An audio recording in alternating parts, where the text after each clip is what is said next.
Hello বন্ধুরা, আমার চ্যানেলে তোমাদের আবার স্বাগত।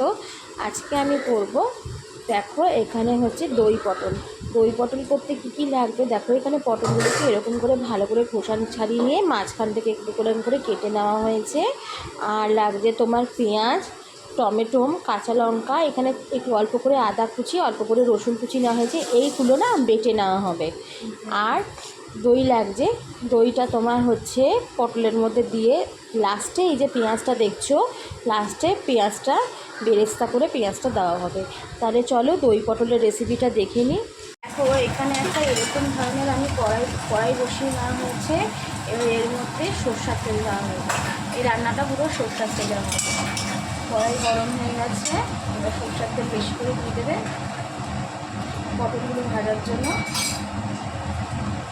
তেলটা কিছুক্ষণ গরম হতে দেবো। তো পটলগুলোর মধ্যে নুন আর হলুদ মাখিয়ে নেওয়া হলো। এবার এটাকে, তেলটা গরম হয়ে গেছে, এবার এর মধ্যে দেবে অল্প পরিমাণে চিনি। পটলগুলোকে মাখিয়ে নিয়ে ভেজে নেবে।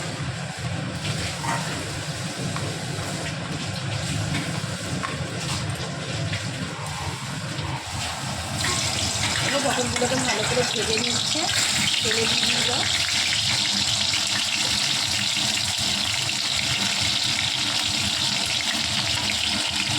পটলগুলোকে ভেজে নেবে।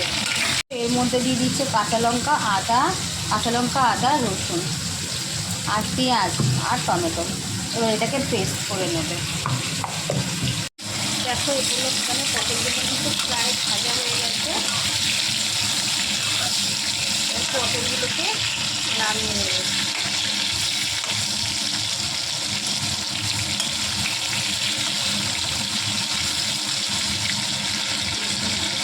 আরেকটু ভাজা হবে, দিয়ে পটলগুলোকে নামিয়ে নেবে। পটলগুলো এবার আমাদের ভাজা হয়ে গেছে। এবার আমরা পটলগুলোকে তুলে নেব। পটলগুলো আমরা তুলে নিচ্ছি।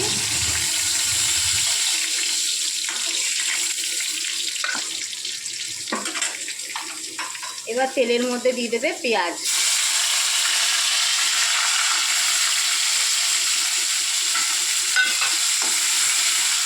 পেঁয়াজটা লাল লাল করে ভেজে নেওয়া হবে। এটা বেরেস্তার মতন করে নামিয়ে রাখা হবে। পেঁয়াজগুলো আমাদের বেরেস্তার মতন হয়ে গেছে। এবার আমরা এগুলোকে তুলে দেবো।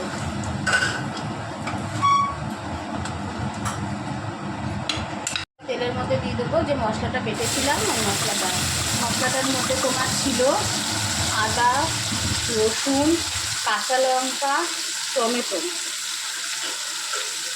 আর পেঁয়াজ। এইটা হচ্ছে তোমার মশলাটার মধ্যে ছিল। মশলাটা দিয়ে কিছুক্ষণ কষিয়ে নেব।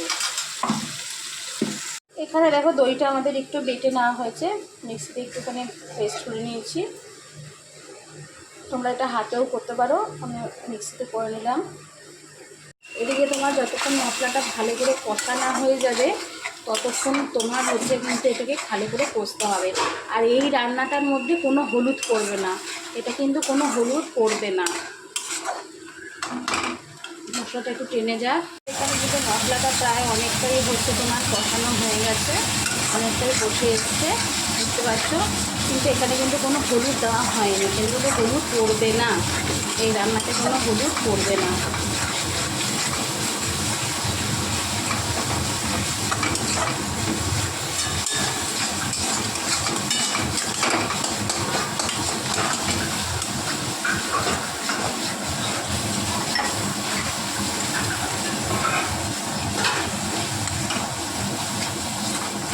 দেখতে পাচ্ছ মশলাটা কিন্তু অনেক বসে গেছে।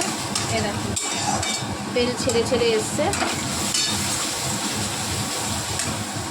তাই দইটা আমরা ঢেলে দেবো।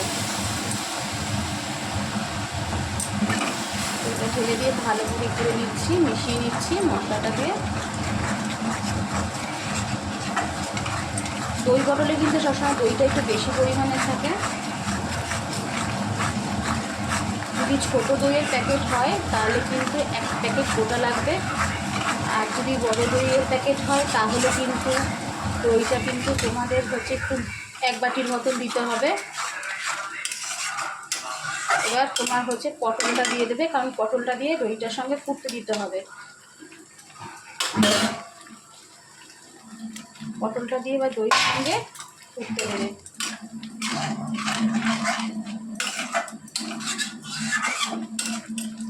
কিছুক্ষণ ঢাকা দিয়ে দেবে, আঁচটা কমিয়ে দেবে। দেখি আমাদের পটলটা কতটা হলো। দেখো পটলটা কিন্তু অনেকটাই হয়ে গেছে, পটলটা কিন্তু একদম হয়ে গেছে, একদমই হয়ে গেছে। এবার চিনি দেবে আর বেরেস্তা যেটা করেছে সেটা দিয়ে দেবে। তোমাদের পরিমাণ মতন তোমরা চিনি দেবে, আমরা যেহেতু চিনিটা অল্প খাই তাই অল্পই দিলাম। আর এরপরে দেওয়া হবে বেরেস্তা। দই পটলে এটার মধ্যে না দিয়েছি আমরা ধনে, না দিয়েছি তোমার হলুদ, না দিয়েছি জিরে, কিছুই কিন্তু তোমার লাগবে না। চিনি যখন দিলাম আর একটু পরিমাণে তোমার হচ্ছে নুন দিয়ে দিচ্ছি। নুনটা একটু দেখে তোমরা দেবে।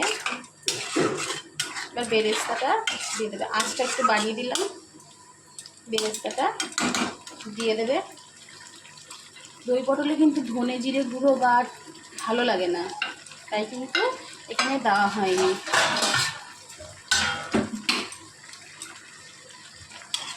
এবার এটাকে কিন্তু একটু টানিয়ে নামিয়ে দেবে। এটা এবার নামিয়ে নেবে।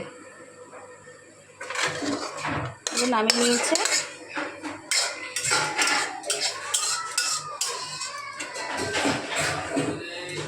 ফ্রেন্ডস, আমার এই দই পটলের রেসিপি তোমাদের কেমন লাগলো আমাকে অবশ্যই কমেন্ট করে জানাবে।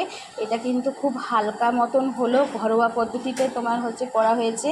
এর মধ্যে কিন্তু কোনো রকম জিরে, ধনে, কাশ্মীরি মির্চ কোনোটাই পড়েনি বা হলুদও পড়েনি। এই যে কালারটা এসছে সম্পূর্ণ হচ্ছে টমেটো আর হচ্ছে তোমার এটা হচ্ছে দইয়ের জন্য এসছে। কালারটা দেখেই নিলে, কোনো হলুদ বা কোনো কিছু কিন্তু এখানে দেওয়া হয়নি, শুধু পটল ভাজার সময় হলুদ দেওয়া হয়েছে।